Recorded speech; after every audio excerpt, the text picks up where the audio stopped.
Sherlock Holmes and the Case of the Serial Killer and the Headless Corpses.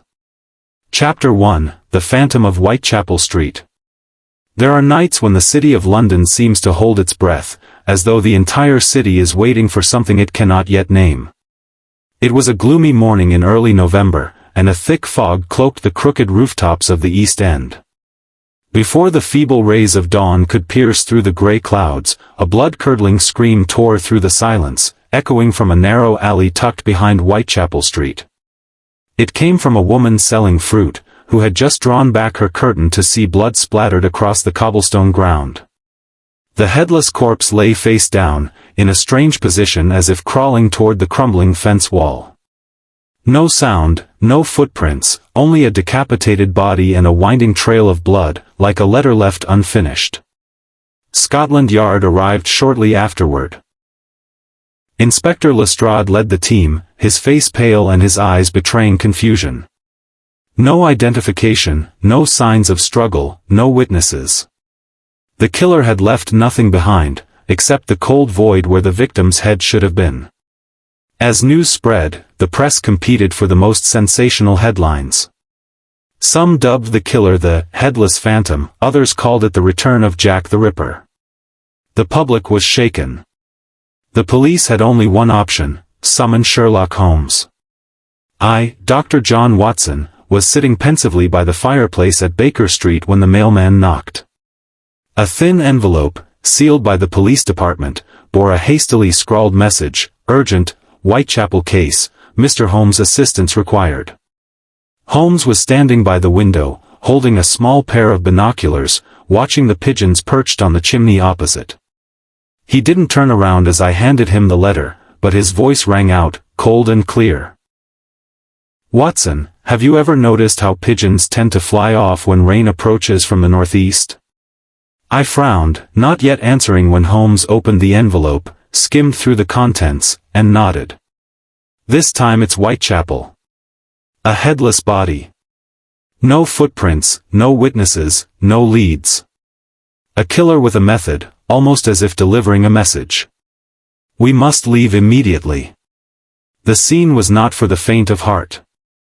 A narrow, dark alley, its moldy walls covered in moss. The body had been covered with a coarse burlap sheet, but the stench of blood still hung thick in the air. Holmes gently lifted the cloth, closely examining the severed neck. A clean, precise cut. A sharp tool, but not a scalpel. Perhaps a finely honed axe or a specialized dagger. He didn't flinch as he spoke, as though discussing an unfinished painting. Inspector Lestrade approached, looking exhausted. He said, "We haven't found the head. No one has reported a missing person either. This area's full of transients, immigrants, nameless folk." Holmes didn't respond immediately. He knelt to the ground and used a magnifying glass to inspect each trace of mud. Suddenly, he pointed to a corner of the wall. A drag mark. It seems the victim was pulled from that direction to here. A chipped red brick, fresh mud clinging to it. The killer staged the scene. He stood up, eyes alight.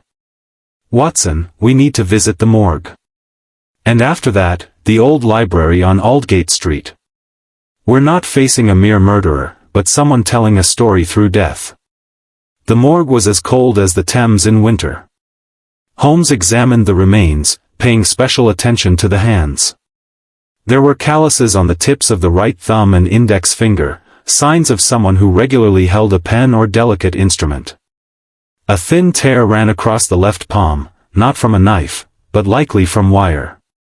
Holmes spoke softly, almost murmuring. "A scholar, or a meticulous craftsman. But there's something even stranger." He bent down and gently lifted the victim's collar. Beneath the fabric was a small symbol carved into the flesh. A circle intersected by 3 diagonal lines, it resembled an ancient emblem. The killer left a mark. Not to deceive the police, but to send a message. That afternoon, we visited an old library that archived records of symbols and pre-Christian religions. The elderly librarian trembled as Holmes showed him a drawing of the symbol. He whispered.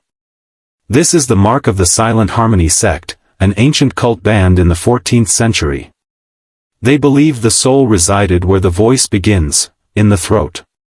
Decapitation was, for them, the means to liberate the soul and return it to a state of absolute stillness." Holmes fell silent, deep in thought. I felt a chill run down my spine. If the killer truly believed this, then each murder was not just a crime, but a ritual. Which meant there would be more. That night, Holmes did not sleep. He paced back and forth in the room, lighting pipe after pipe. Each time the ashes fell, he muttered disconnected phrases: cult, ritual, skull. I sat in my chair, watching him with growing concern. Eventually, he stopped. "Watson, there are 3 elements in this case the police have missed. The victims are not randomly chosen, the crime scenes are symbolically staged, and the carved symbols are meticulously hidden. That tells me the killer doesn't kill for pleasure, but for purpose. And that purpose demands to be witnessed." I immediately understood what Holmes meant: someone was watching. Perhaps from the very start, the killer had wanted Holmes involved. The next morning, a small parcel arrived at 221B Baker Street. No sender. No return address. Just a jet black box. Holmes opened it. Inside was a lock of black hair, braided with great care, laid atop a piece of animal skin parchment. Written in red ink were the words: "The first has been freed. Find me among the mute." Holmes folded the parchment, his eyes no longer curious, but challenged. "Watson, the game has begun.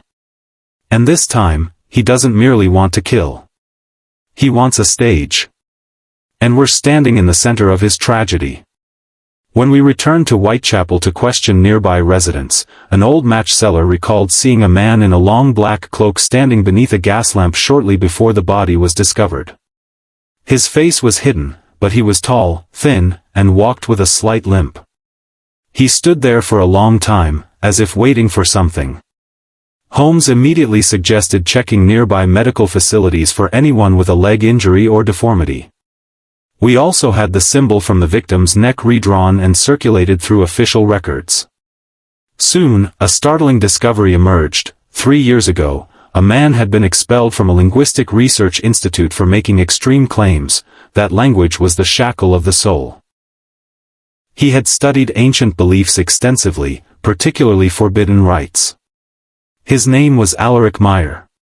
The police had kept tabs on him for a while, but he had vanished from London. Until now. Holmes looked out the window, his gaze distant. A zealot. Intelligent. Steeped in ancient knowledge. Driven by vengeance, or a dark calling. He's not merely killing, he's crafting a story. And he wants us to read it. Chapter by chapter. I realized then, this case wasn't just about a single headless corpse. It was the prologue to a deadly drama, one in which Holmes had been cast as a central character, unable to step away. And at the end of that road, what awaits may not be the truth, but a second severed head. Chapter 2, The Mark Etched on Bone. To uncover the culprit, sometimes it is not what he tries to hide that gives him away, but what he unknowingly reveals, believing no one capable of understanding it. The sun had barely risen over the soot-covered rooftops of London when we stood inside the central morgue. The headless body from Whitechapel lay motionless on a cold metal table. A pungent, metallic scent of blood still lingered in the air despite the open window. I glanced at Holmes's face, no longer bearing the contemplative look from the night before. In its place was a chilling intensity.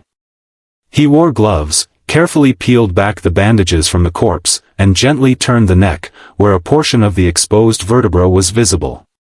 The cut had been made with an extremely sharp tool. Possibly a surgical scalpel, or something even more precise. But what kept Holmes silent for so long wasn't the method of decapitation. It was what was carved into the exposed vertebra. A symbol. Not a tattoo. Not a shallow scratch. but a deeply etched emblem on the third cervical vertebra. A swirling spiral formed by 3 angular branches, each ending in a small dot like an eye, arranged in a triangular pattern. I leaned in closer. It looked like some kind of ancient symbol. Perhaps religious? Holmes didn't respond immediately. He examined each line with a magnifying glass, then pulled a piece of parchment from his coat and reproduced the symbol with meticulous precision, matching every curve, every measured distance between the lines. It resembled no religious system we'd ever studied. Not Egyptian, not Babylonian, not Celtic, not Viking. And certainly not belonging to any major sect in modern Europe. He retrieved a small, well-worn notebook, flipped to the section on forbidden symbols, and scanned each page like a master musician deciphering a complex score. At last, he shut the book. This is more dangerous than we thought. That afternoon, we left the morgue and went straight to a small house tucked behind Smithfield Market, where Holmes said an old acquaintance lived, a former scholar from Heidelberg University, an expert in European prehistoric archaeology and symbology. The house was dim, reeking of aged paper and animal hides. The man's name was Amsel, a silver-bearded figure holding a pair of reading glasses, who greeted us with cautious eyes. But when Holmes placed the drawing on the table, something in him faltered. "How did you acquire this?" he asked. Holmes merely smiled. Amsel lifted his glasses and examined it closely. "This is the symbol of the silent voice. A pre-medieval heretical sect, known only through a few scattered documents. They believed speech was the root of chaos, the tether that bound the soul to the flesh. They worshipped absolute silence. And they believed that when one's voice was taken in the most absolute way, through beheading, the soul was purified." I felt my blood run cold. Amsel continued, his voice deepening. "The sect was hunted by the Roman Church, not just for heresy, but because their rituals included human sacrifice. A headless corpse was seen as a sign of release. Each severed head, a step closer to divine transcendence." Holmes asked, "Is there any record of the sect's leader?" Amsel nodded slowly. "One name recurs, Hadrach. An orator who vanished from Rome in the 4th century. Rumor has it he still lives, having abandoned speech for silence. No one has ever seen his face. Only his disciples bear this symbol, etched into bone." Holmes nodded, tucking the drawing into his coat. "We must learn more. If the victim was a follower, he may have been willing. But if not, then the killer is playing God. And that is far more terrifying." On the way back, Holmes suddenly turned down a narrow alley in South London. At its end stood a nameless old bookshop, known only to those in the underground information trade. Its proprietor was a tall black man with eyes sharp as blades. His name was Madhu, a former mercenary in Sudan, now dealing in forbidden books and covert information. Holmes placed a gold coin on the counter. "We need a list of those who have purchased material on Hadrach in the past 10 years, especially handwritten or copied texts from the Vatican Library." Madhu chuckled softly and pocketed the coin. "One man, Harold Vance. Once a theology assistant at King's College. Dismissed for heretical views and theft of manuscripts. 3 years ago, he vanished after acquiring the Liber Muti, the Book of Silence." Holmes clenched his fist. "Watson, we have our first name."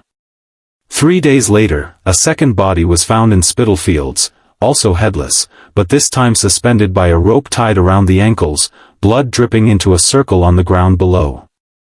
When the police arrived, Holmes was the first they called. I was no longer surprised.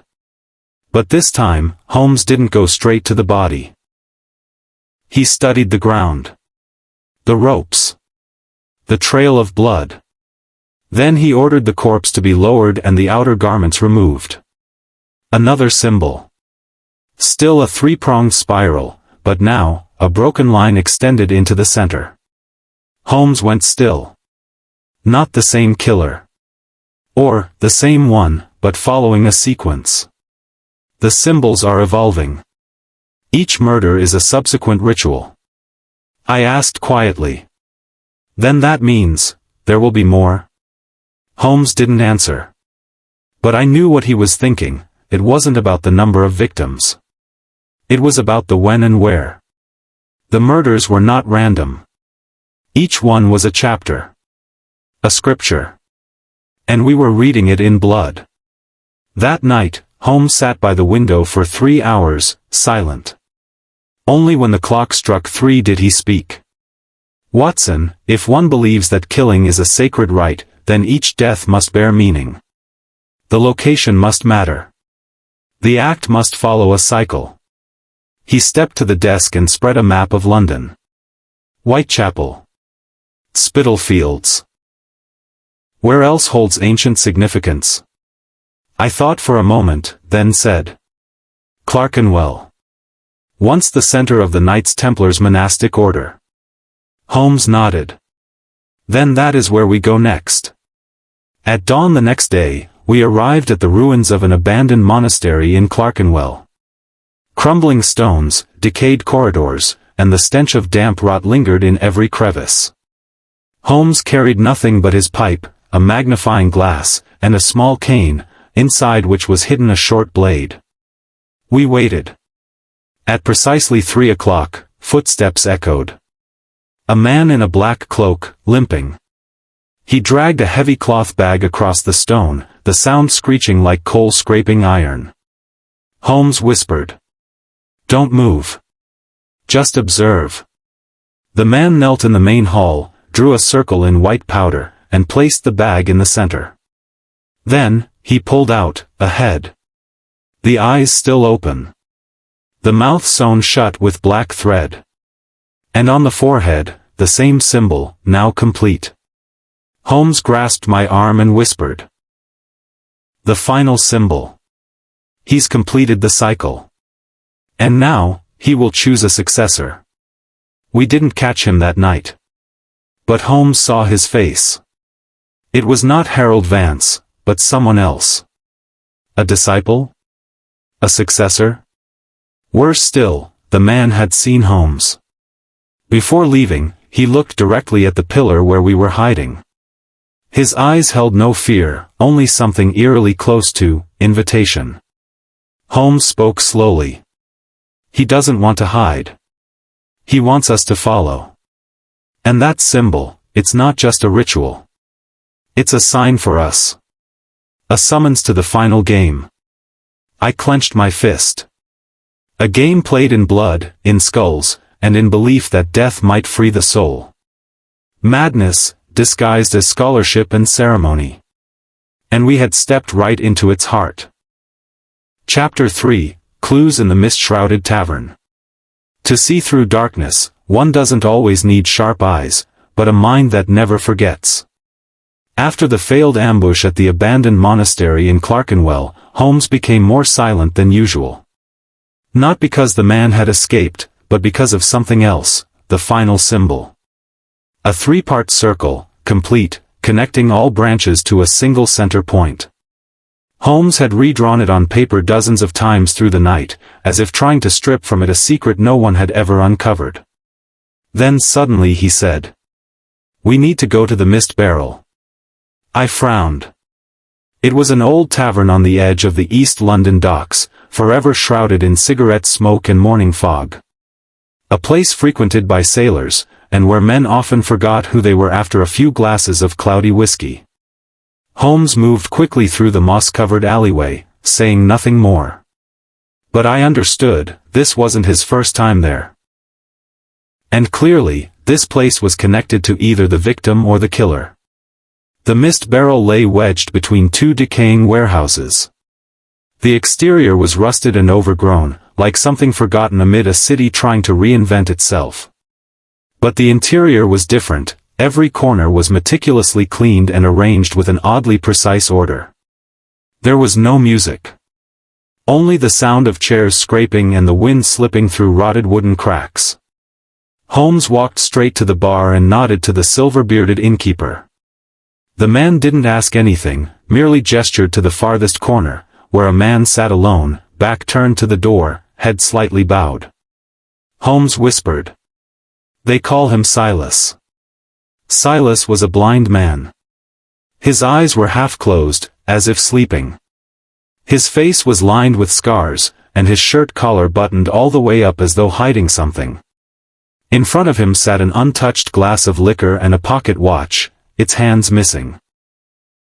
Holmes sat down gently, careful not to startle him. "I need your memory, Silas."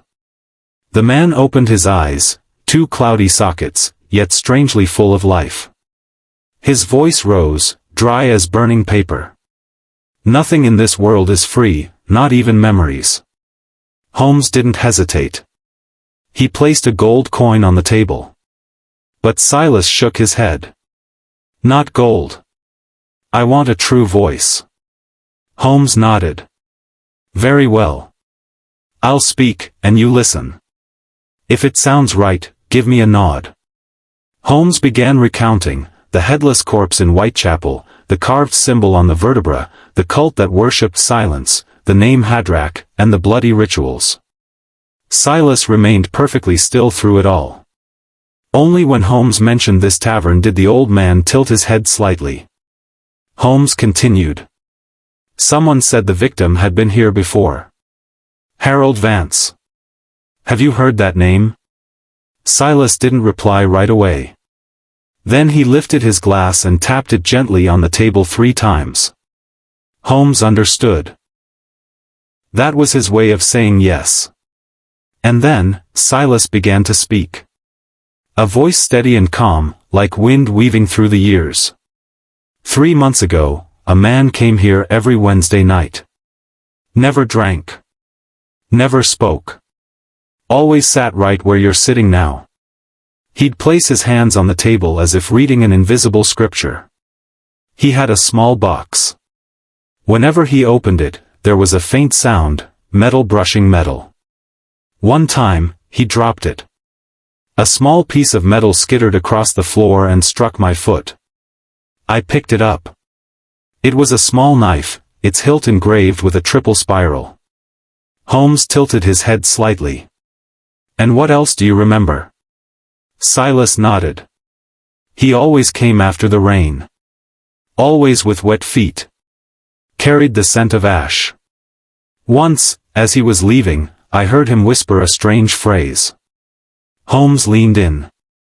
"You remember the phrase?" Silas nodded again. Then, in a low, sorrowful voice, he recited. "He will come, bearing the final blade, to open the door hidden within the spine." Holmes closed his eyes. Not scripture. The prologue to a ritual. Silas continued.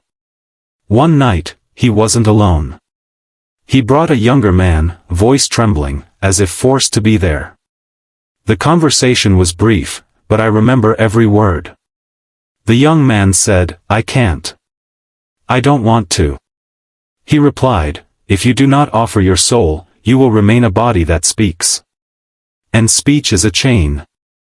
After that, both left. Never returned." Holmes stood. "Watson, we have 2 men. The officiant, and the disciple. One is dead. The other, is continuing the rite. Silas called out after us. There's one more thing. Before he left for the last time, he left behind that metal box. I kept it. Not out of curiosity. Out of fear. But now, you should have it." He reached beneath the table and pulled out an old tin box, its lid fastened with copper wire. Holmes opened it. Inside were 3 small knives. Each blade engraved with a portion of the symbol. And the last one bore the complete triple spiral joined at the center. Holmes whispered. 3 blades for 3 rites. Each life taken opens the door a little further. We're standing before the final knife. On the way back, Holmes was silent, as though every nerve in his body was reconnecting. Then he stopped suddenly on the deserted pier, staring out at the murky river. "Watson, what happens if the ritual isn't stopped?" I hesitated. "Well, more people die." "No. Death doesn't end the ritual. It ends with awakening. The officiant doesn't want to kill, he wants to become a living symbol. A new Hadrak. One who lives without speech, without reason." I shuddered. "Then, who is he?" Holmes exhaled slowly. "We're about to find out. But we must return to the beginning. Not the first crime scene, the place where Harold Vance disappeared. The old dormitory at King's College. The hunt was nearing its climax. The clues from the mist-shrouded tavern didn't just tell us who the killer was. They told us what he believed, and what he was about to do.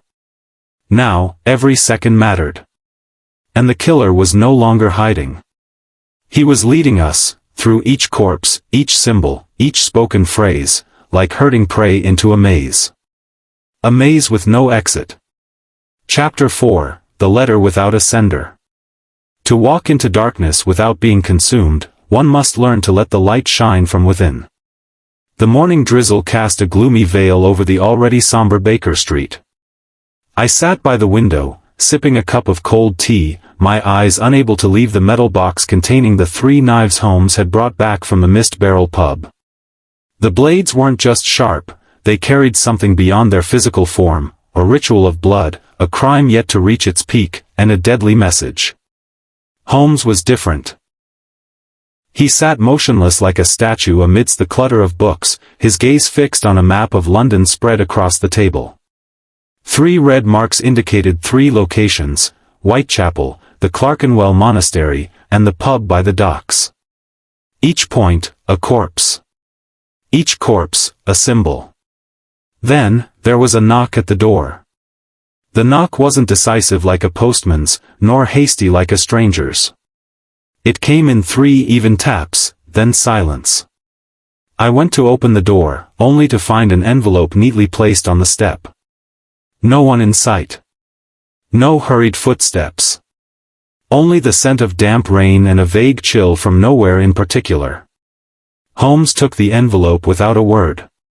It was ash-gray, unsealed, with no return address. On the front, just one line scrawled in black ink. "Stay away from the fallen heads." He didn't open it right away. Instead, he used silver tweezers to carefully unfold the contents, like a delicate surgical procedure. Inside, there was no letter. Just a small, thick slip of paper, the kind used in morgues, bearing a single slanted line of text. "He who turns the mirror will find himself the final victim." I read it aloud, a chill running down my spine. Holmes examined the slip under his magnifying glass. The ink was no ordinary type. It had soaked into the fibers, spreading lightly like dried blood.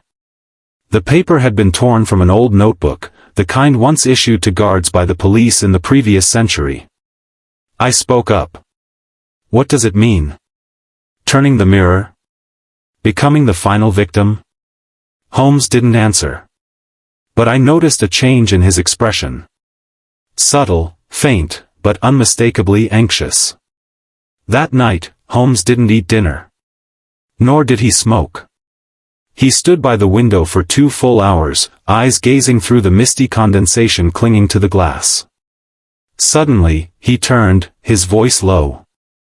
"We're being watched, Watson." I froze.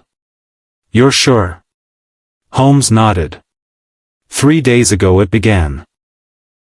At first, just a shadow reflected in the pharmacy window across the street. Then footsteps echoing every time I left the house. And yesterday, the handkerchief in my coat pocket was replaced with an identical one, but it smelled of ash. I sank into my chair. "The game's changed," I murmured. "He's hunting the hunter now." Holmes returned to the table, laying out the letter and beginning to analyze each character. He traced pen strokes, pressure angles, even the tilt of the writer's wrist. Then, with a soft hiss. "He's left-handed. Wrote this with hatred." Strong pressure on the downstrokes, indicating the writer was emotionally agitated. Yet still controlled, and that's more frightening. This letter comes from someone who not only kills, but understands why he's killing. I asked, any clue in the handwriting? Holmes nodded. The R curves like the old calligraphy taught at Finch Street Art School. And the hook on the G, that's the stroke of someone trained in sculpture.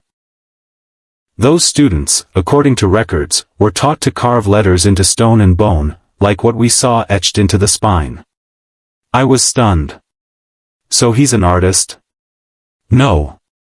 He was someone who trained to be one. But he was pushed into darkness. Perhaps by an accident, or expulsion. He hasn't forgotten his skill. He's just repurposed it. Holmes sprang to his feet. We need to go back to King's College. Not to find the killer, but to find someone who once wanted to be an artist. King's College at night looked like a slumbering fortress in the heart of London. Holmes had a contact in the old administration, Jonathan Marr, who once taught ancient geometry and religious symbolism in sculpture. A man of extreme perfectionism, but with a fearsome memory. When Holmes mentioned the triskelion-like symbol, Marr paused. Then whispered. That's not a religious symbol. It's an architectural model. Used to trick the eye in ancient crypts. I asked, did anyone ever study that here?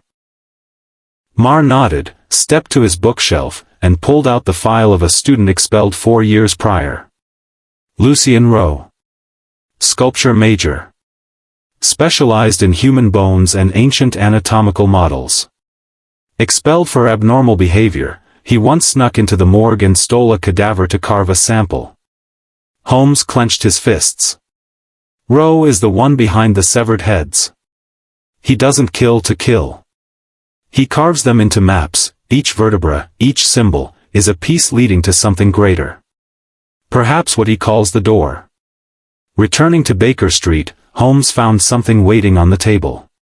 A porcelain doll's head, placed inside a black wooden box. No message. No address. Just a slit at the neck, and the triskelion symbol etched inside. This time, Holmes didn't need to say a word. I understood. He had entered the house. The game had shifted from pursuit to psychological warfare. And Holmes, though once the master of the board, was now a piece upon it. Chapter 5, The Scalpel in the Morgue. When the truth is buried beneath corpses, the only one who can see the light is the one brave enough to dissect each layer of darkness with a razor-sharp mind. Rain fell once more over London. Beneath a long cloak and wide-brimmed felt hat, Holmes stepped through the gates of the city morgue with a calm so cold it chilled the air. I followed closely behind, silent. Ever since the anonymous letter and the porcelain doll's head in the black box, our flat on Baker Street had ceased to be a safe haven. Holmes had not slept in 3 nights. He was contemplative, like a monk in confession. As for me, I had begun to see the murderer's shadow in every reflection on the glass. We had come to the morgue at the urgent request of Inspector Lestrade. The second body, discovered nearly a week after the Mist Barrel pub incident, was awaiting further examination. The head was still missing. But this time, Holmes paid no attention to the wound on the neck. Instead, his gaze settled for a long time on the corpse's left hand, stiff and cold. Holmes, gloved, leaned down.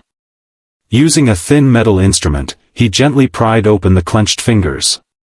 It took nearly 5 minutes, and at last, a sharp breath escaped from his throat. In the victim's palm lay a metallic object, small, sharp, and unlike any previous evidence. A blade. Not a murder weapon. It was as small as a surgical scalpel, with a black handle hand engraved with a number. Dried blood showed that it had cut into the very hand that held it. Holmes looked at me, his eyes alight with a brutal truth. He wasn't killed from behind, Watson. He may have taken his own life. I shook my head in disbelief. Suicide, and then decapitation? How is that possible? Holmes sat at the cold metal table, placing the blade on a black cloth like a sorcerer laying out cards. Then he murmured. Not suicide. Coerced. A ritual. Forced suicide. That sentence opened another door to the crime. We left the morgue and returned to Holmes's private laboratory. There, he began examining the blade under the microscope, analyzing every scratch and checking the blood sample on the handle. 4 hours passed in total silence. I felt as though time had frozen between the four walls. Finally, Holmes rose. On his notepad, a conclusion had formed. The blood on the blade belonged to the victim. But there was a second trace, older, thinner. Not the victim's. Someone else's. I asked. He forced them to hold the blade and kill themselves? For what purpose? Holmes replied. To create a sign. But not for us. He's leaving clues for someone else. The symbols, the methods of death, the blades, they're a code only those who once stood beside him would understand. I froze. You mean, this is a ritual? Holmes nodded. His eyes seemed to drift into a space somewhere between science and horror. Not a religious ritual. A kind of performance. The killer is restaging something. A theater of guilt, where the victims play the lead roles. And he is the invisible director. It didn't take long to identify the blade as number 3. The problem was, where were blades 1 and 2? Holmes returned to the morgue that very night, inspecting the first body and stored evidence. In the left palm of the first corpse, nothing. But Holmes examined the torn skin at the wrist, a deep cut, unnaturally clean. The blade might once have been there. He exclaimed. He took the blade back after the act. Perhaps each blade carries a specific message, not just for the victim, but for himself. As if to confirm this, the next morning a small package was delivered to Holmes's lab. No sender. No address. Inside, was blade number 4. The handle was hand-engraved, number 4. But instead of blood, it bore a strange black powder. Holmes placed the sample into an analysis dish, and the conclusion left me stunned. The powder was human ash. And likely, it was all that remained of the next victim, one the police had yet to find. That night, Holmes barely slept. He spread all the data out on the table, 3 victims, 3 locations, 3 blades, and now a 4th blade, yet no identified victim. He connected them with red threads. When complete, Holmes pointed to the intersection of the coordinates. An abandoned church, behind the monastery of St. Dunstan. He whispered. We need to go there. Tonight. I nodded, but Holmes raised his hand to stop me. No, Watson. Not this time. If he sent blade number 4, it means he knows that we know. You must stay. If I'm not back before morning, report to Lestrade. I protested, but Holmes was resolute. As his figure vanished into the curtain of rain, I was left alone in a room filled with maps and strange symbols. I stared at the photograph of the second victim, remembering the look in Holmes's eyes when he found the blade in that cold hand. It wasn't just the gaze of a man chasing the truth. It was the gaze of someone about to confront a fear without a name. I managed a few hours of restless sleep. Then, waking near dawn, I sensed something was wrong. Holmes had not returned. I rushed to the door, heart pounding. Ahead, the fog was thick. And a faint scent of ash drifted through the air, a scent of death past, and death yet to come. Chapter 6, The Woman in the Fox-Fur Coat. Sometimes, the most dangerous thing isn't the knife in a killer's hand, but the fleeting shadow between 2 blinks. No one can say if it was real or imagined. I stayed awake the entire night. Not because of the rain pounding on the rooftop, nor the thick darkness that blanketed the Baker Street flat, but because Holmes had not returned. And my medical instincts whispered, something had happened. I prepared my coat, my revolver, and left before dawn had fully broken. The St. Dunstan monastery lay silent beneath a thin mist, the chill biting through to the bone. The gate of the abandoned church was still locked. No signs. No footprints. But as I followed the path to the rear crypt, I found a torn strip of cloth, ash gray, the kind Holmes often used to tie his notebooks. He had been here. But he was no longer. I do not know how long I stood there. Only when I heard slow footsteps behind me did I spin around. A stranger stood there, holding a black hat, his voice trembling. "Are you Dr. Watson? I have urgent news, about the recent deaths." I nodded. The man led me into a nearby pub, thick with smoke, dim yellow lighting, and walls plastered with aging posters. Once drinks were poured, he whispered. "I used to work at the Lyceum Theatre. There's a woman who would always appear a few days before a victim died. She's very beautiful, very refined, and always wears a white fox fur coat. As if from another era." I leaned in. "Her name?" He shook his head. "No one knows.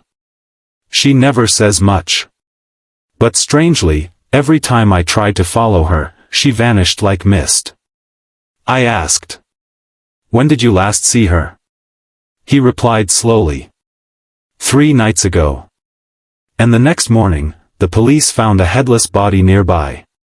I returned to Baker Street with a heavy heart. But to my surprise, Holmes had arrived before me. He sat by the fireplace, holding a steaming cup of tea.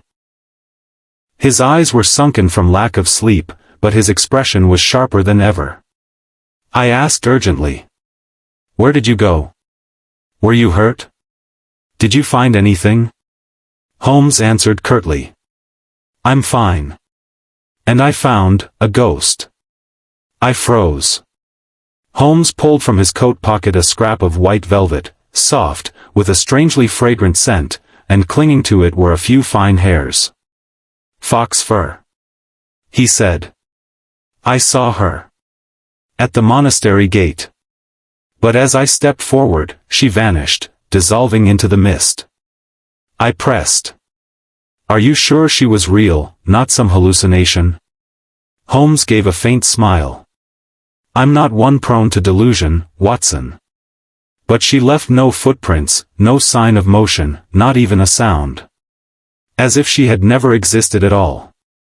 I examined the velvet scrap. Even in the dim light, I saw a finely stitched, sunken circle on the fabric, a strange symbol resembling 3 serpents coiled around a wide-open eye. Holmes explained. "I've seen this symbol before, in an old manuscript. It belonged to a disbanded 17th-century cult called Ophiuchus. They worshipped an unnamed entity and believed that souls must be purified through fire and blood." I asked, "You mean, these deaths are part of an actual ritual?" Holmes nodded. "And the woman in the fox fur coat is the embodiment of that ritual.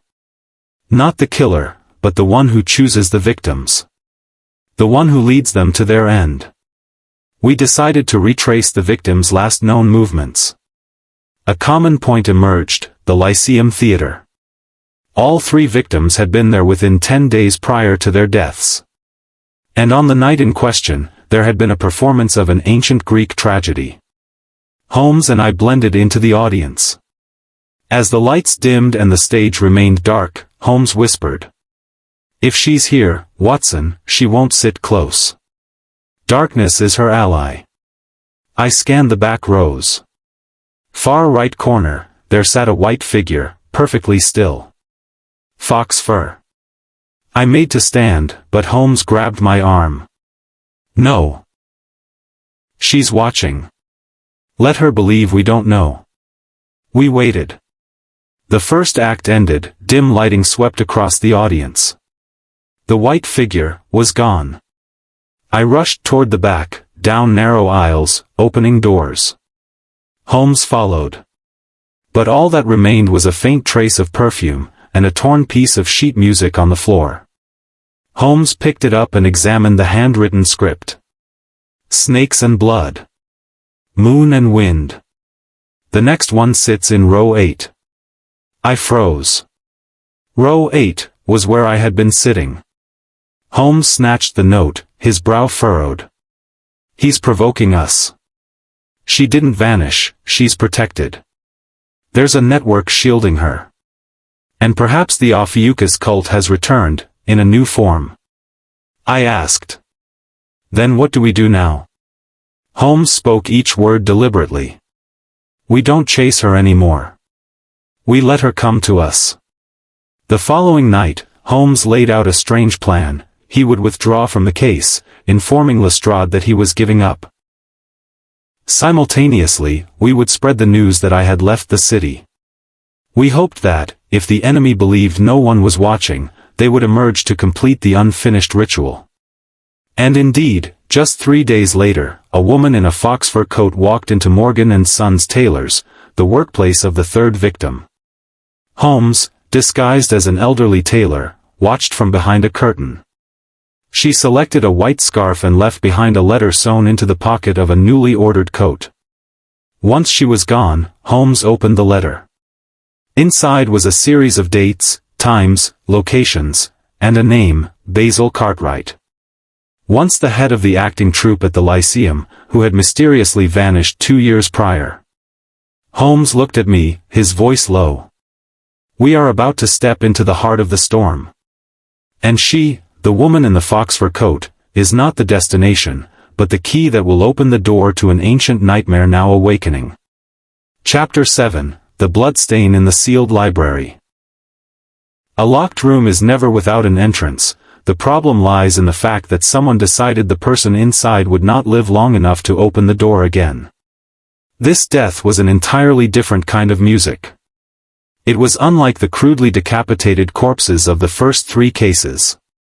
Nor did it resemble the coerced ritualistic suicide Holmes had once uncovered, with a blade hidden in the victim's hand. And it bore no resemblance to the ghostly presence surrounding the woman in the fox fur coat we had been pursuing. This time, the victim was an elderly man. Professor Edmund Gray, formerly the chief librarian of the London Society for Antiquarian Studies. His body was found inside the deepest chamber of the Lauriston Library, a grand old structure of polished mahogany, home to thousands of banned books, heretical manuscripts, and documents so ancient the Crown refused to acknowledge their existence. What made the case all the more peculiar was this. The library had been locked from the inside. No exit. No one had entered. The windows were barred and sealed shut with thick wooden beams. The police called it a perfect locked-room death. But Holmes said nothing. He did not examine the body, nor inspect the lock. He walked directly to a bookshelf to the right of the corpse and began tracing his fingers along the spines as if searching for something lost. I asked. You're not going to examine the body? Holmes merely shook his head. The dead don't speak. But what they tried to hold on to before dying might. Professor Gray lay face down at the desk, blood congealed around his right temple. There were no other apparent injuries. No sharp objects in the room. The police assumed he had fallen from a stroke. But Holmes did not believe in such convenient explanations. I noticed that the professor's hand still clutched a corner of his cloak, as though he had tried to hold on to something in his final moment. Holmes paced around the room. The polished wooden floor bore no bloody footprints, no drag marks, no scuffs. But when he reached the third shelf to the left, he stopped for a long time. I stepped closer. Nothing seemed unusual. But Holmes knelt down, took a white cloth from his pocket, and gently wiped an area about 4 spans from the floor. A faint brown streak appeared on the fabric, dried blood, poorly cleaned. He whispered. Someone was here before us. Not to kill, but to erase. I asked. Erase what? Holmes stood, drew a large book from the shelf. The leather binding was rotted, the title read Ophiuchus, the wordless codex. He flipped rapidly through the pages and stopped at the middle. A page had been torn out. Not by hand, but sliced with a thin blade. I asked. Could Professor Gray have removed it himself? Holmes shook his head. He treasured every ancient book like his own flesh. He would never destroy them. But if someone knew that page could expose him, that would be another matter. We brought the book back to Baker Street. The missing page had been part of a description of an ancient ritual, apparently related to the selection of sacrificial victims. What remained was enough for Holmes to decipher a chilling message. The severed heads are not for killing, but for preventing something from returning. When fate calls the names, the keeper of knowledge must be the first to fall. I asked. Professor Gray was the keeper of knowledge? Holmes nodded. And he has been eliminated. I pondered aloud.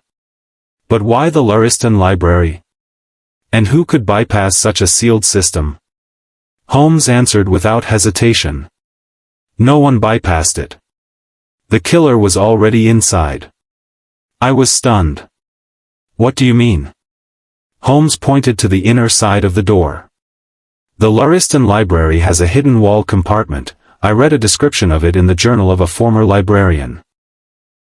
It's possible the killer had been hiding there for hours, even days, waiting for the right moment to strike. I fell silent. A locked room loses its mystery when the killer never needed to enter, because he never left. That night, Holmes returned to the scene. Together with me and Inspector Lestrade, we examined the stone wall behind the shelf where the faint bloodstain had appeared. After tapping various spots, Holmes found a depression. Using a slender steel rod, he gave it a slight push. A wooden panel swung open. Behind it was a dark cavity, just large enough for a grown man to crawl into. Inside were a small wooden stool, several shredded books, and a candle burned nearly to its end. Someone had hidden here. Holmes bent down and picked up a scrap of paper. A torn piece of the missing page. And in the margin, handwriting. I took it. The handwriting was familiar. Small, slanted, firm. Basil Cartwright. The man who had vanished. The one we had just learned was the key to this case.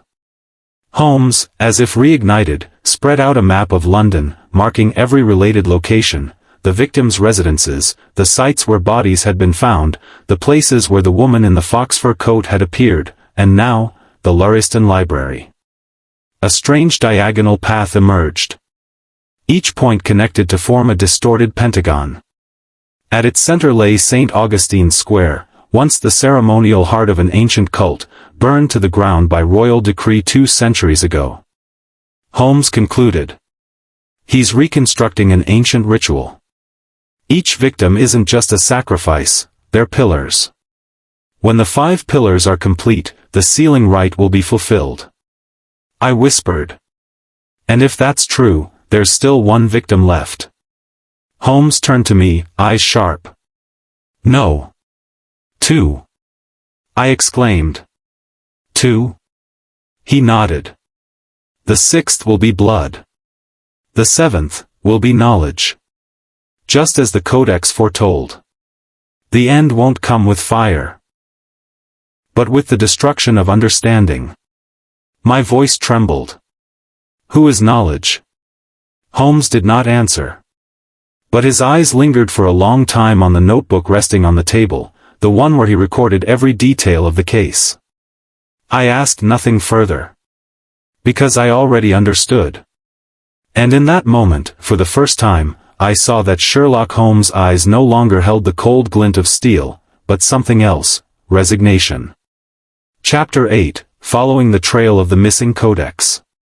History never truly dies, it merely hides within the pages no one dares to read. Holmes sat before the Ophiuchus, the silent codex like a monk in deep meditation. His fingers traced the ancient script without pause, the Egyptian symbols becoming a matrix in his eyes filled with a patience so intense, it bordered on the terrifying. The air in the room was thick with the scent of burning candles and ancient paper. I had never seen Holmes so quiet. Not due to a lack of things to say, but because he was listening to something, a voice from the far side of history. I sat beside him, examining the fragments of parchment recovered from the hidden alcove in the Lariston library. One small piece bore a faint illustration, a human head severed from the body, surrounded by symbols resembling ancient Egyptian hieroglyphs. At the center was the image of an eye within the open mouth of a serpent. I said, "This ritual isn't just about killing. They believe severing the head releases the soul. It could be a form of sacrifice." Holmes gave a slight nod. "This is the doctrine of the Sothamenti sect, a heretical offshoot from Egypt's New Kingdom era. It was banned by Pharaoh Amenhotep for its barbaric rituals, beheading the living to offer their souls to the dark goddess Amenti. The sect was erased from official historical records. But it seems, not erased from the memory of those who seek to live forever in the dark." I was astonished. "How do you know it's Sothamenti?" Holmes pointed to a marginal note in the book. "Here, a serpent coiled around a bleeding head. This symbol appears only in one known text, the original Book of Fractured Souls. Only a single copy exists in the world. It once belonged to the private collection of the Earl of Darnley. But 8 years ago, the entire collection was stolen." I was stunned. "That book has vanished?" Holmes spoke slowly. "Or changed hands. And its new owner is using it to resurrect long-condemned rituals. We went to the London Museum, where a scholar named Percy Mallory had once written a monograph on the Book of Fractured Souls before its disappearance. He was the only known person to have read the original and recorded any of its contents. Mallory was a frail old man with bulging eyes, always muttering about visions no one else could see. In his cramped office, cluttered with books and sarcophagus models, he greeted us with a wary gaze. When Holmes mentioned Sothamenti, the man's hands began to tremble. Mallory pulled a yellowed sheet of paper from a drawer and handed it to us. It was a copy of a passage from the Book of Fractured Souls. "When the soul is bound within the head, sever the head to open the gate to Amenti. 7 souls must be offered, 3 sinners, 2 keepers of knowledge, 1 who sacrifices himself, and 1 who knows the truth but will not turn back." I looked at Holmes. The calculation was clear in his eyes. He was counting. There had been 3 victims who were beheaded. 1 professor, a keeper of knowledge. Basil Cartwright, a possible self-sacrificer, likely the 5th victim. And now, 1 final target remained, the one who knew the truth, but would not turn away. I asked, "Do you know who that is?" Holmes didn't answer. But I saw his gaze fixate on the reflection of himself in a bronze mirror. When we returned to Baker Street, a letter was already waiting. No envelope. No seal. Just a sheet of thin paper, scrawled in red ink. "The page you seek was paid for in blood. Turn another, and you'll become the final one." At the bottom was the serpent-coiled head symbol, the mark of Sothamenti. Holmes showed no fear. On the contrary, his eyes sharpened. "They want to scare us into stopping. Which means we're on the right path. And if the original Book of Fractured Souls still exists, there's only one place in London it could be hidden without detection." I asked, "Where?" Holmes answered, "The Derwent Club. A secret society of aristocrats excommunicated for heresy. They maintain an underground library never catalogued. We infiltrated the Derwent Club by night. The building sat behind an old manor in the western outskirts of London. Triple-locked doors. But nothing could stop Holmes with his toolkit. Inside was a deep cellar, lined with hundreds of old bookshelves. At its center stood a glass case reinforced with steel. Holmes peered through the dust and whispered, "That's it. The Book of Fractured Souls. Preserved like a forgotten treasure." Holmes didn't break the glass.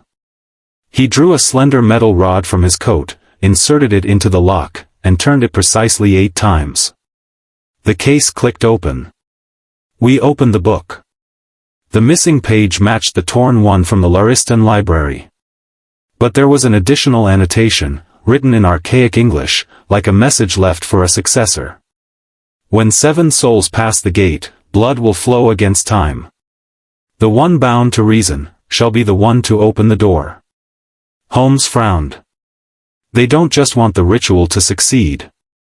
They want someone intelligent enough to read it, to seal it with his own mind.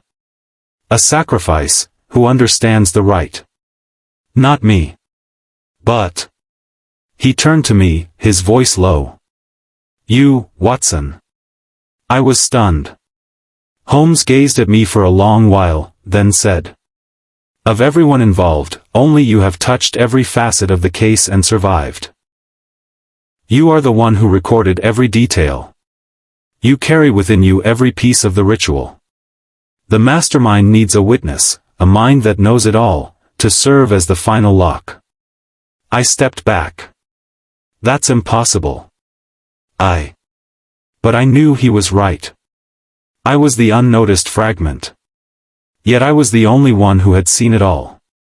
Holmes tucked the book inside his coat, and we slipped out of Derwent just as footsteps echoed in the corridor. Back at Baker Street, Holmes penned a letter, sealed it, and handed it to me. If I disappear before you, do not open this, unless you hear the bells of St. Augustine strike at midnight.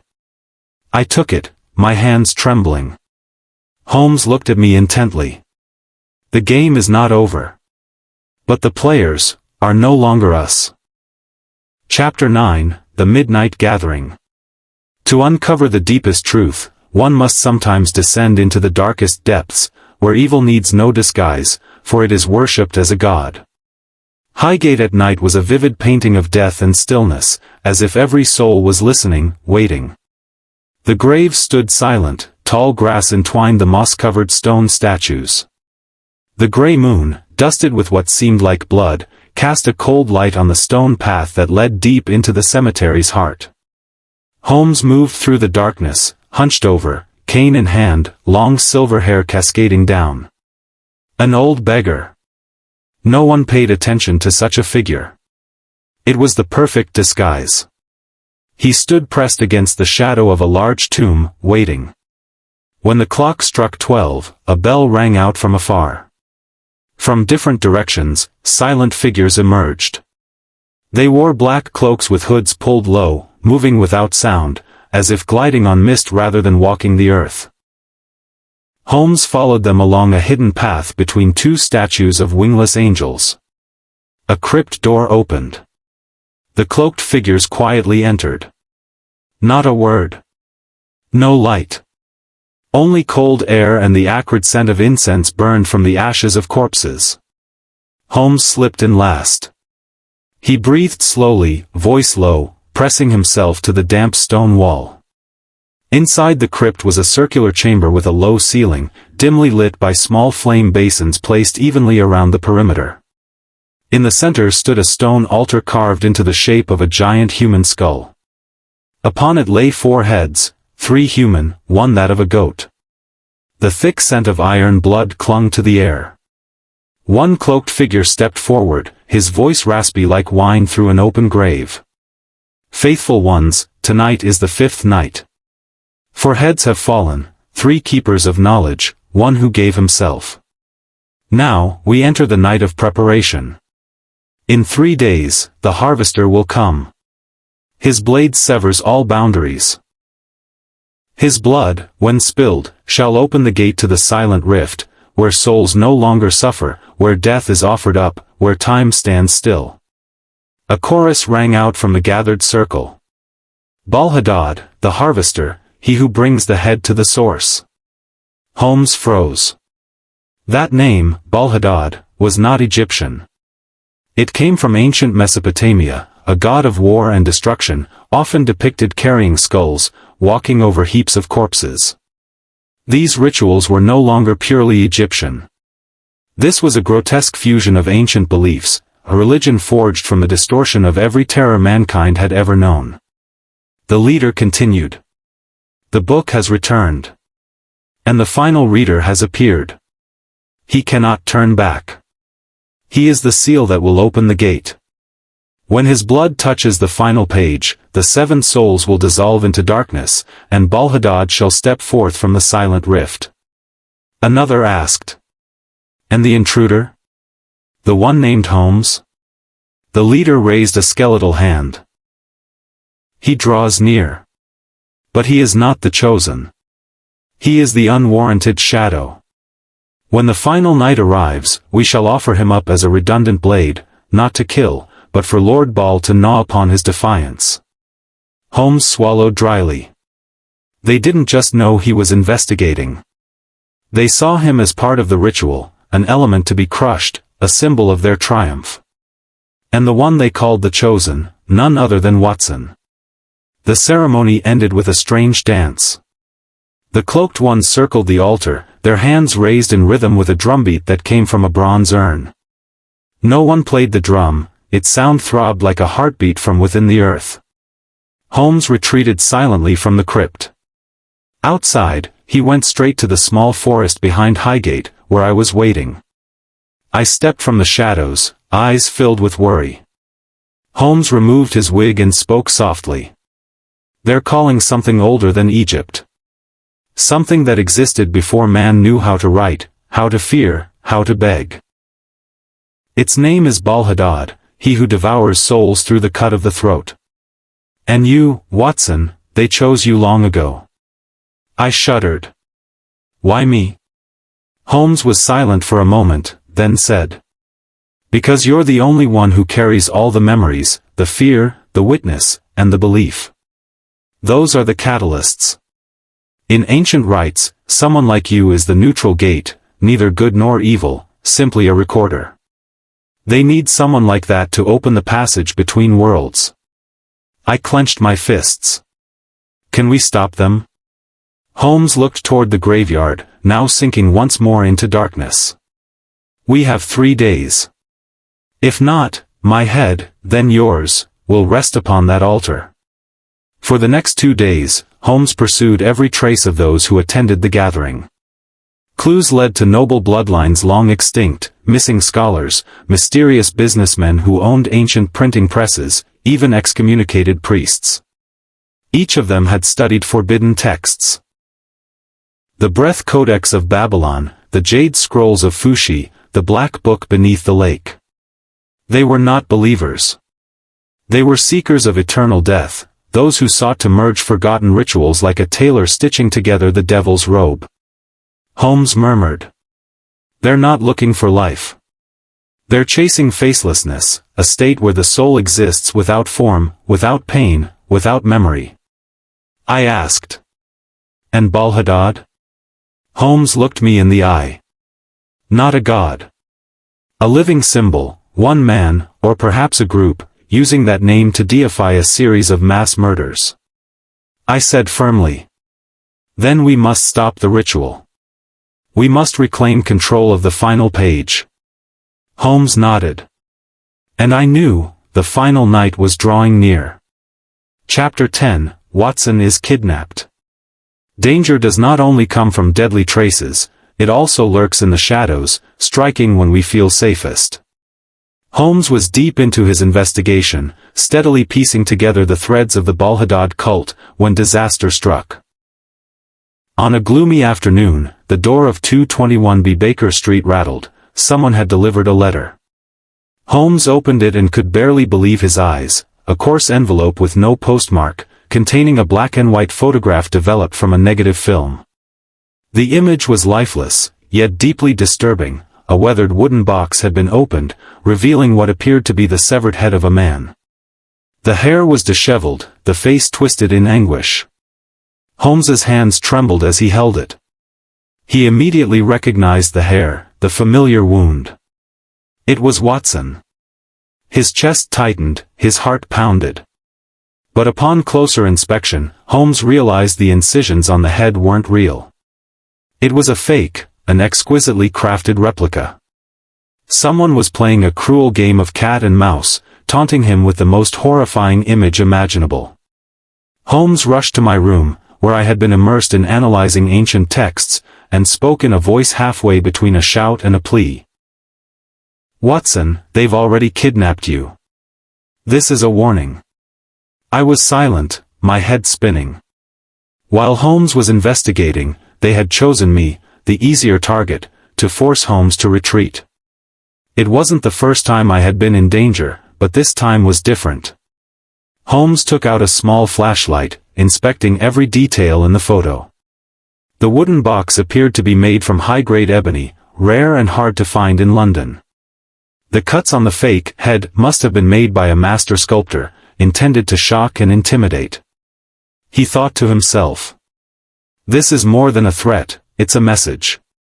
They want me to know I'm off track, or perhaps, being lured in." Without hesitation, Holmes grabbed his hooded coat, heavy overcoat, and long wooden cane, rushing out the door. He told me to stay put and await more information, and to contact Inspector Lestrade immediately. But deep down, Holmes's worry wasn't just for himself, it was for me, his closest companion. Where had Watson been taken? Who had kidnapped him? Was it a member of the Balhadad cult or someone else hidden in the shadows? The investigation shifted into high gear. Holmes pursued every lead, suspects who had appeared at the Highgate gathering, antique dealers, and mysterious collectors. Yet the deeper he dug, the thicker the veil of mystery became. Holmes began to suspect that the kidnapper might not be merely a cult member. There could be another force at work, using the cult as a mask for its own sinister agenda. He remembered the wooden box. It was not just a container or a hiding place for a corpse. It could be a symbol, a magical object meant to protect or seal away something. He reasoned. They think they can scare me off with this imitation, but I will never let you fall into the enemy's hands. The day darkened, and Holmes vanished into the shadowy depths of London.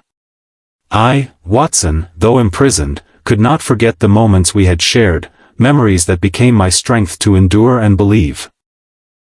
Inside the cold chamber where I was held, I tried to focus my thoughts. I realized the kidnapper didn't only want to control Holmes, but also me, the one who could disrupt the ritual through memory, through my recordings. Time passed, but I refused to break. I recalled every detail of our cases, every encounter, every street Holmes had walked, every clue ever revealed.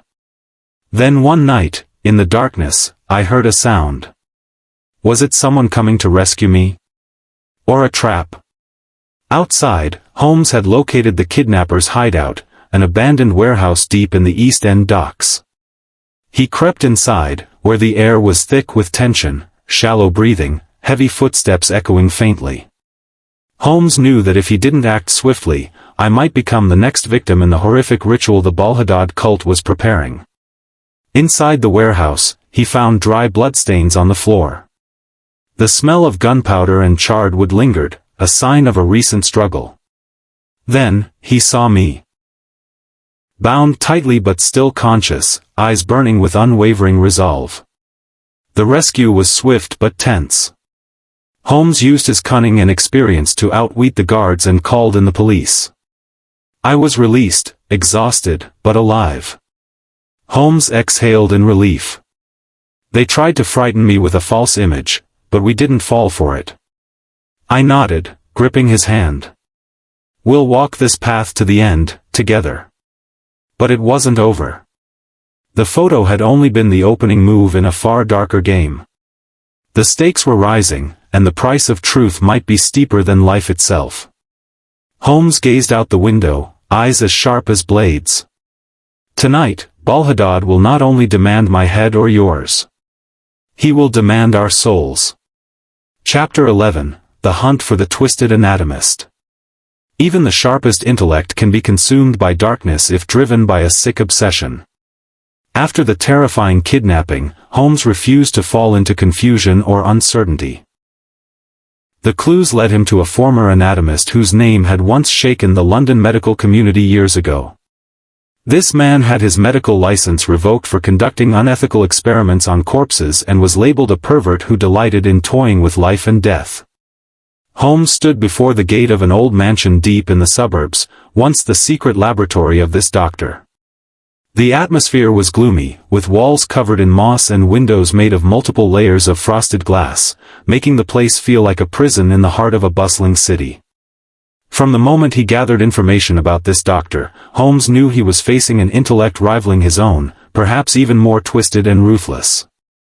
This was no longer just an investigation about dismembered heads, but a battle between two genius minds, and the lives of many innocents hung in the balance.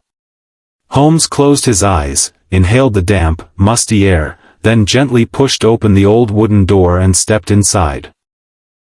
The room was filled with rusty medical tools. The sharp scent of antiseptics mingled with pungent chemicals made anyone hold their breath.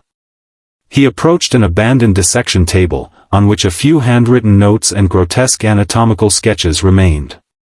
Carefully flipping through the pages, Holmes discovered a series of symbols similar to those carved on the neck bones of the victims. It was clear the doctor was directly involved in the murders, turning corpses into test subjects for horrific rituals. The scrawled notes and diagrams detailed every step of separating the head from the body, intended to free the soul, sending a chill down Holmes's spine. This was not scientific curiosity but the cunning of a man obsessed with religion, or rather, the madness of a warped mind. Suddenly, footsteps echoed behind him. Holmes turned sharply and saw a middle-aged man with a hostile glare. The twisted anatomist stood there, cold-faced with a crooked smile that dared him to challenge everything. The confrontation began. Holmes and the old doctor exchanged words like two cunning chess players. Each question and answer was a tense psychological duel, suffocating in its intensity. The doctor claimed faith in the power of ancient rituals, that only when the soul is released can one achieve eternity. He regarded the murders as mere stepping stones for his personal ambition, proof of his greatness. Holmes countered, using logic and reason to dismantle the doctor's deranged arguments. But his opponent was stubborn, employing subtle tricks to mislead Holmes and sow confusion and fear. Meanwhile, Watson, Lestrade, and the police surrounded the mansion, ready to act on Holmes's signal. Yet Holmes knew this battle of minds had to end before any move could succeed. Holmes quietly observed the objects on the table. His eyes paused on a small box containing strands of hair and a sharp surgical knife stained with dried blood, clear signs that this was the latest crime scene. Time passed as Holmes applied his full deductive power to decode the hidden meanings behind the traces. He realized the series of murders was not just about ancient rites, but a psychological game designed to challenge the investigators. The killer did not just want to kill, he wanted to prove his intellect was superior to all others. Holmes understood this was an inevitable confrontation, a mind duel that would decide the fate of many, including Watson and himself. Finally, Holmes discovered a secret room in the mansion's basement, where the doctor carried out his most horrific experiments. In the dim light, Holmes found a dissection table stained with dried blood, leftover instruments, and numerous guilty notes. The twisted anatomist emerged from the shadows, his eyes wild yet confident. He showed no fear, only a smile, ready for the final intellectual battle. Holmes used sharp reasoning and logic to repel every argument, pushing his opponent to the brink of collapse. The confessions and evidence collected were strong enough to bring the police to act. The confrontation ended with the doctor's arrest and the dismantling of the horrific rituals. Once again, Holmes and Watson bore witness to the triumph of intellect and justice over perverse darkness. But in Holmes's mind echoed the madman's final words. Only those who understand darkness can conquer the light. Chapter 12, The House Without Echoes. Silence is sometimes not merely the absence of sound, but a place that hides deadly secrets. Holmes and I had just escaped danger when he saved me from the kidnapper's grasp, yet the mystery showed no sign of ending. New clues led us to a rarely visited suburb, where an abandoned mansion stood imposing, its strange architecture resembling a silent fortress. Locals whispered that the house once belonged to an eccentric nobleman who mysteriously disappeared years ago. What caught Holmes's attention most was the design of the interior walls, coated with a special material capable of absorbing sound, turning the entire mansion into a space without echoes, an utterly silent place regardless of how noisy it might be outside. Holmes entered the mansion with me, sensing the overwhelming aura of mystery that filled the space. Every step seemed swallowed by an eerie stillness. He used a flashlight to examine every corner carefully, his eyes following any traces that might help unlock the secret. Suddenly, the beam of light revealed a large room inside the mansion, displaying a collection that made both Holmes and me shudder. A series of skulls were arranged on wooden shelves, each labeled and organized like a grotesque art exhibit. These skulls were not only evidence linked to the cases Holmes was investigating but also proof of a twisted intellect behind them, a person who had turned victims into horrific trophies. Holmes scrutinized each skull, searching for marks on the bones, strange carvings, remnants of rituals, or symbols related to the Balhadad cult. Everything seemed connected to the chain of murders and ancient rites we were trying to unravel. He looked at me with cold eyes. The perpetrator was preparing for one final performance inside this silent house. A chill ran down my spine as I realized this was not just an inanimate location, but a sophisticated complex designed to conceal the most terrible crimes. Holmes began inspecting the wall structures, discovering several panels hiding secret compartments. Inside, we found old surgical instruments and handwritten notes full of unethical experiments. Those pages revealed the truth about a disgraced anatomist who had not only stopped at research but had committed perverse acts on victims' bodies. Each page of notes was a gruesome piece of the story, revealing the portrait of a man with great intellect yet a sick mind, willing to sacrifice others' souls to satisfy his thirst for research and power. While Holmes pondered every line, I glanced around and noticed a wall covered in ancient symbols, meticulously carved, identical to those Holmes had previously found on the victim's cervical bones. This confirmed our suspicion that the culprit was madly trying to reenact an ancient ritual, turning the silent house into a place of worship and murder. Time did not allow us to linger, as the risk of the perpetrator's return was high. Holmes decided to carefully plan a thorough search of the entire mansion, leaving no corner unchecked. Night fell, making the house even darker and heavier. Every small sound was swallowed by the special walls. The feeling of isolation engulfed us. Holmes cautiously entered a secret laboratory in the basement, where incomplete corpses and instruments were stored. The ghastly sights forced me to steel myself. However, Holmes focused only on the most important, notes and diagrams detailing the cutting of bodies combined with occult rituals, indicating the culprit was not only an anatomist but also a twisted priest of a dark cult. We knew there was still much to uncover, but every step had to be taken with utmost caution. The perpetrator may have prepared deadly traps inside this house without echoes. Holmes took out a flashlight and a small toolkit from his pocket, beginning to document and mark suspicious spots to report to the police and plan a thorough investigation. I sensed the determination and iron will in his eyes. It was the only power that could lead us out of darkness and reclaim justice. The exploration of the house without echoes opened a new chapter in the pursuit of the serial killer and the horrifying secrets behind the headless victims' deaths. Holmes was not only fighting the external foe but also confronting the ghosts of the past, a sick intellect, and the remnants of an ancient cult slowly resurrecting in the shadows. Chapter 13, The Final Game. In life, some battles of wits are not just tests of intelligence, but deadly performances between light and darkness.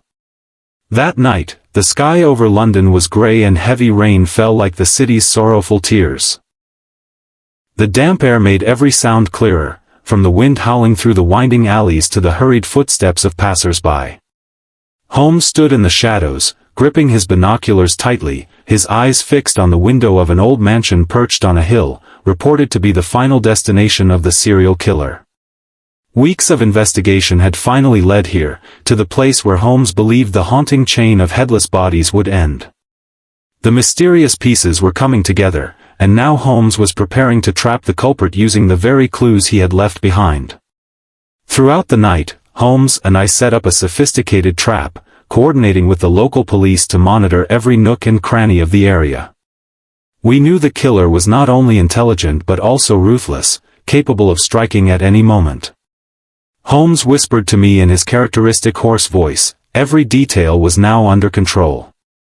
All we had to do was patiently wait for the murderer to reveal himself. Recalling all the clues from the beginning, I understood that the killer had deliberately left traces for Holmes from the start. The symbols carved on the bones, the anonymous letter, the secret meeting at Highgate Cemetery, and even the horrifying skull collection in the house without echoes, all were fragments of the sinister picture he wanted to construct. Then a figure emerged from the darkness, cautiously stepping into the garden before the mansion. Holmes held his breath, watching every movement. The figure wore a black coat and a wide-brimmed hat that concealed his face. At that moment, flashlights flickered from our side, and several officers burst out to surround the mansion. The figure turned in panic, but it was too late. The circle tightened, leaving no chance to escape.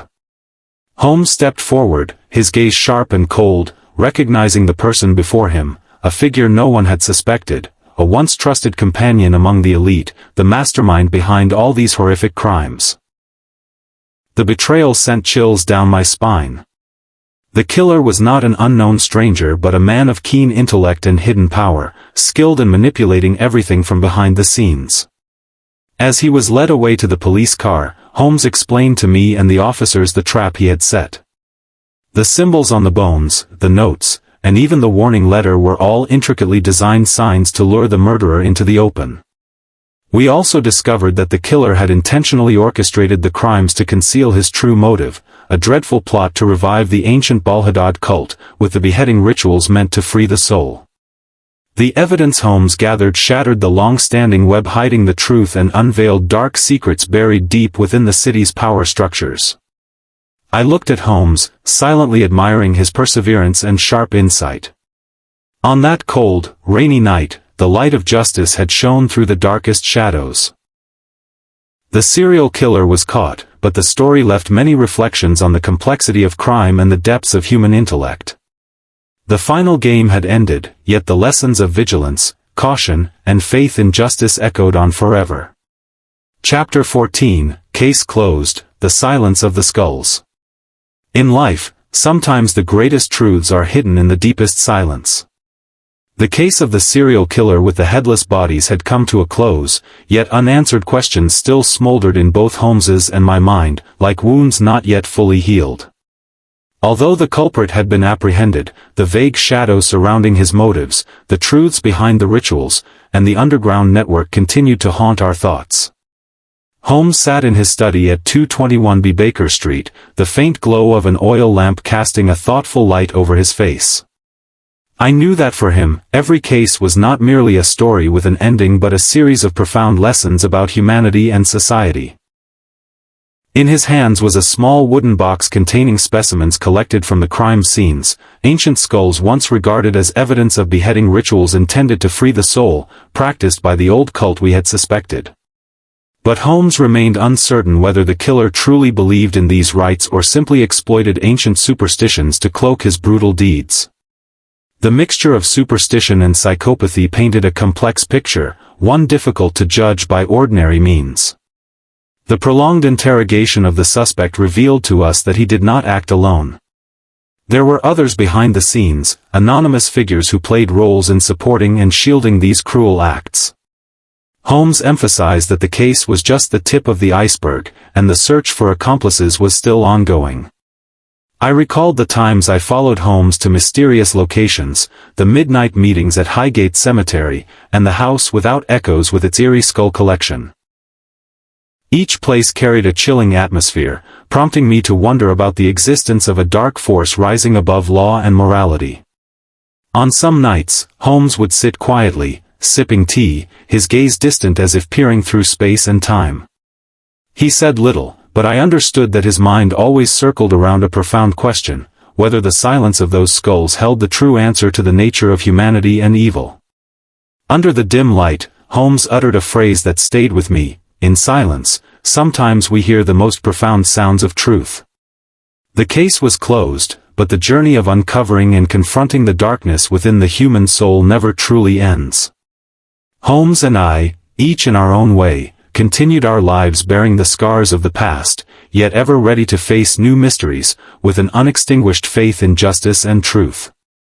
The silence of the skulls is not an end but a reminder that some things can only be unraveled through clear-mindedness and relentless courage. Thank you for accompanying Holmes and Watson on this intense journey.